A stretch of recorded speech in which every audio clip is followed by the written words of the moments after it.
Bienvenue dans Terrienne, l'émission sur la condition des femmes dans le monde. En France, aujourd'hui, les femmes constituent moins de 4% de la population carcérale globale.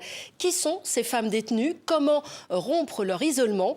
Dans l'ouvrage Captive aux éditions La Crête, on part à la rencontre de 17 femmes détenues.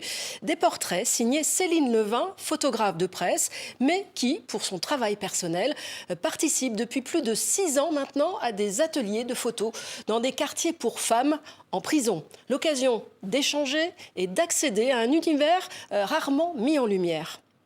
Je me retrouve confrontée à mes propres biais de représentation, c'est-à-dire que je ne m'attendais pas à ce qu'elles ressemblent à ça. Et en fait, je me dis, ah mais oui, mais ça ressemble à quoi des femmes en prison? Et en fait, je pense que j'ai aussi voulu les photographier parce que, en étant une femme photojournaliste, moi, quand j'ai commencé, il y avait que 10% de photojournalistes qui étaient des femmes.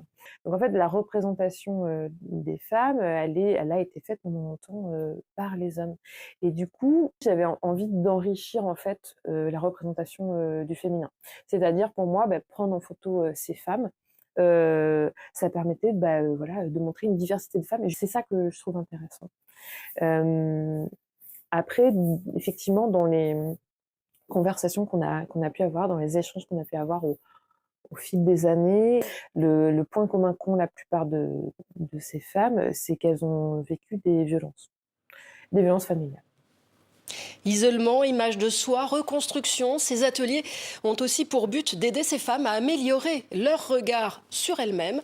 Un travail qui se fait dans la durée et surtout dans la confiance entre photographes et détenus. En détention, en fait, il y a un effondrement de la confiance en soi. Pour différentes raisons. Et puis, en ce qui concerne l'image, bon voilà, on peut pas choisir ce qu'on mange, on ne peut pas faire d'activité physique, on peut pas non plus s'habiller comme quand on était dehors. Donc forcément, il y a un décalage entre l'image qu'on pouvait avoir avant d'entrer en détention et ensuite. Donc il y a certaines personnes qui ont fait des images d'elles-mêmes où elles étaient floues ou pas reconnaissables, justement parce qu'elles avaient du mal à être confrontées à leur image. Mais il y a des femmes que j'ai recroisées et qui au début ne voulaient pas du tout que je les prenne en photo. Notamment une femme qui a des brûlures sur le visage et elle avait elle avait du mal à se voir en photo et elle ne me souhaitait pas du tout la première année. Puis la seconde année, quand je l'ai revue, elle est revenue à l'atelier et elle a fait l'atelier comme tout le monde. Et puis elle a vu les photos que j'avais faites des autres et du coup là, elle m'a dit bon, ok, tu peux me prendre en photo. Voilà un dossier complet à retrouver sur le site de Terrienne, sur TV5 Monde. À la semaine prochaine.